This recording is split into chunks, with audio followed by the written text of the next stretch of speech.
ముఖ్యమంత్రి నారా చంద్రబాబు మనవడు మంత్రి నారా లోకేష్ కుమారుడు నారా దేవాంశ్ జన్మదిన వేడుకలు తిరుమలలో ఘనంగా జరిగాయి. నారా దేవాంశ్ జన్మదినోత్సవాన్ని పురస్కరించుకుని ముఖ్యమంత్రి చంద్రబాబు నాయుడు శనివారం ఉదయం కలియుగ ప్రత్యక్ష దైవం తిరుమల శ్రీవారిని దర్శించుకున్నారు.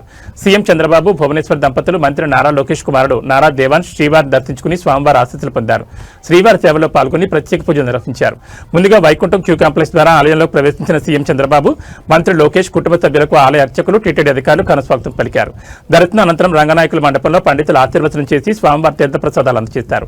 అనంతరం మాతృశ్రీ తరిగొండ వెంగమాంబ అన్నప్రసాద క్యూ కాంప్లెక్స్ లో భక్తులకు అన్నప్రసాదం వితరణ చేశారు. అన్నప్రసాద వితరణ కోసం ఒక్కరోజు వ్యయం అయ్యే మొత్తం 44 లక్షలను శ్రీ వెంకటేశ్వర అన్నప్రసాదం ట్రస్ట్ కు నారా కుటుంబం విరాళంగా అందజేసింది. ఈ సందర్భంగా ముఖ్యమంత్రి చంద్రబాబు నాయుడు, భువనేశ్వరి, మంత్రి నారా లోకేష్, నారా దేవాంశ్ భక్తులకు స్వయంగా అల్పాహారం వడ్డించారు. అనంతరం అందరూ కలిసి స్వామివారి అన్నప్రసాదం స్వీకరించారు.